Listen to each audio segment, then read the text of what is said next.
Welcome to the PROS Revenue Management Workflow Series. We will be covering how the workflows allow for easy flight analysis and management within RM Essentials. In this session, we will be focusing specifically on the Flight Clusters tool.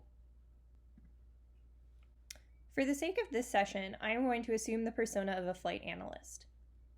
I'm an analyst at a growing airline, and my day-to-day tasks continue to become more complex with new flights, routes, and changing market conditions.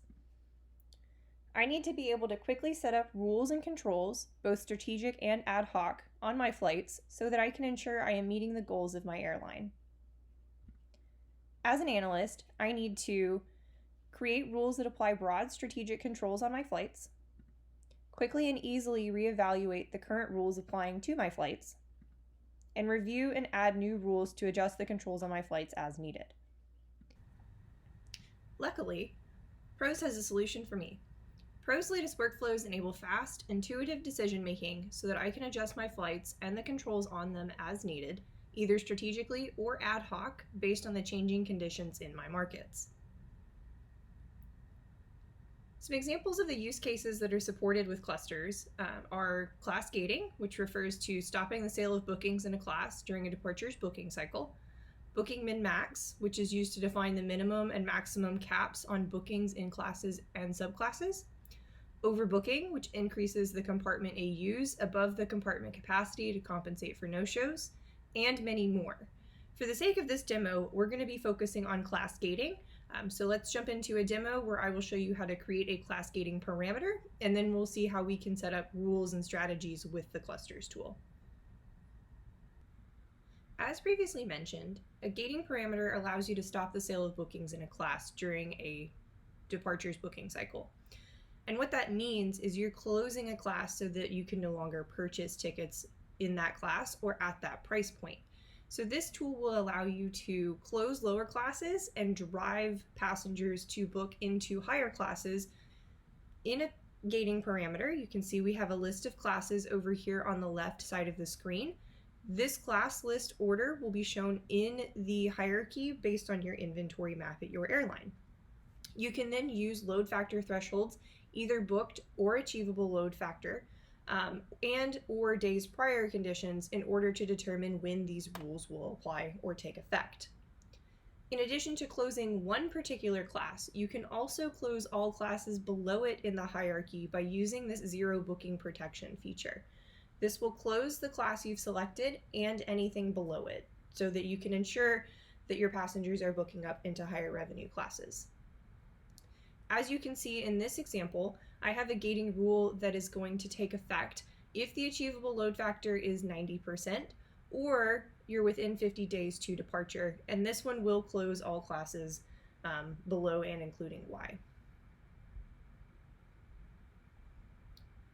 You can see I have a couple of examples set up here in terms of gating parameter rules. One of the things you will also do when you set up a parameter is define a cluster code and color. So you can see that here in the second column in this table.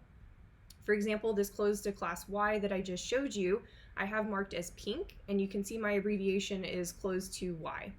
This allows me to know that this is closing to a higher class because it's red, so it's not as open, and I can very easily tell what rule this is.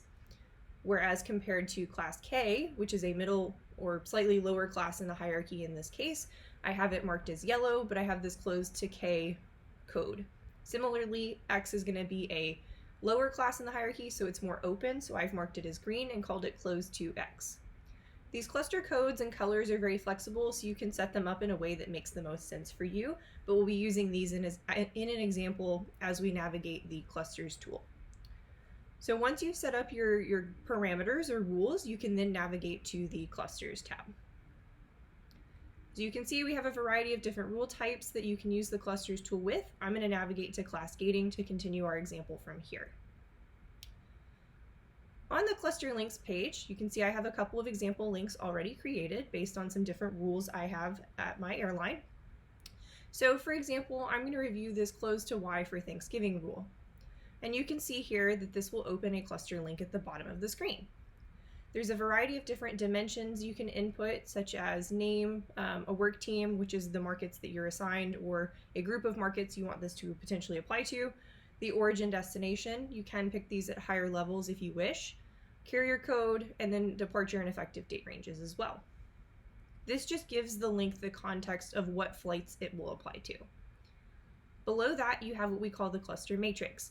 This is where you actually link the rules you've defined in the parameter screen to particular flights.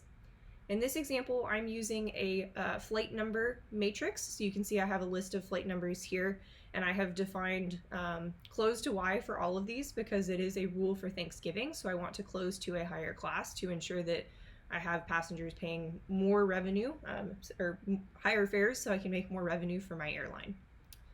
These matrices are very flexible. You can define them by aircraft type if you wish, if you have different behavior on different aircraft types, or you can leave it set to all.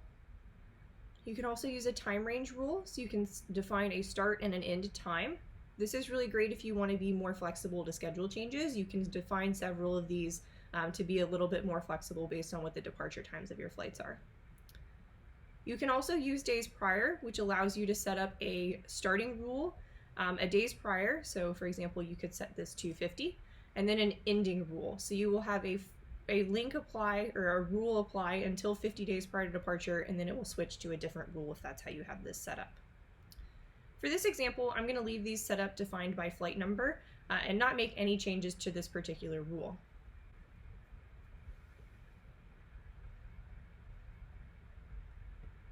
Once I have all of my rules defined and I'm happy with those, I can then navigate to the cluster calendar, which will show me the rules that are applying for all of my flights. You can see here in this example, this is set up for Thanksgiving holiday in the US, so you can see my close to Y for Thanksgiving rule is applying how I want it to for the Thanksgiving time period. As I scroll further down the calendar though, you can see I have different rules set up for different behavior. I have this closed to K for weekends during the what we call holiday period in the US, and I'm more open in the middle of the week. So I can continue to scroll through this calendar and review my rules, but as I get closer to the end of the year, I see I don't have a rule set up for Christmas. Christmas is also a period I might want to close up to higher classes on my flight, so I can go back to the links page. I'm going to copy this close to Y for Thanksgiving rule, and I'm going to rename it close to Y for Christmas, since it's actually the Christmas period that I'm going to be closing to Y for. From there, I'm going to leave everything else the same. I do have this priority field I want to mention though, because this does control how your links apply. Priority 1 is the highest, so it will apply first. So when you're creating these broad strategies like I have with close to X for the holiday season and close to K with the holiday season weekends, you can see I have a lower priority, but then the close to Y for Thanksgiving has a priority of 8, which will be higher in the scale.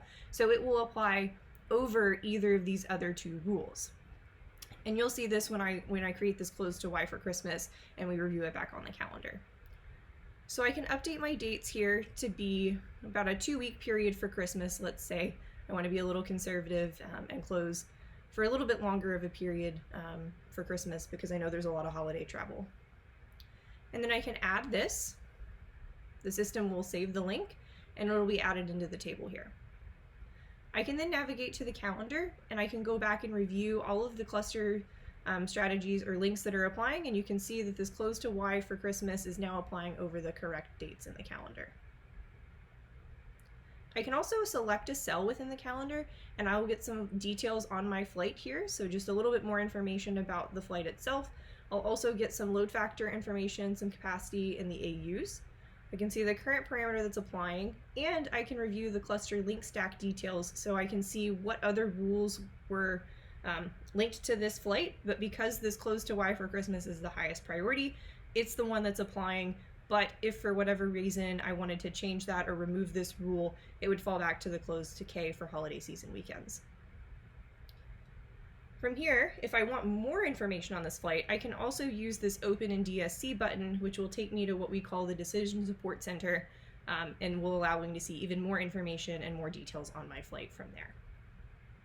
Thank you for joining us today. If you have any questions, please check us out at pros.com. We look forward to hearing from you in the future.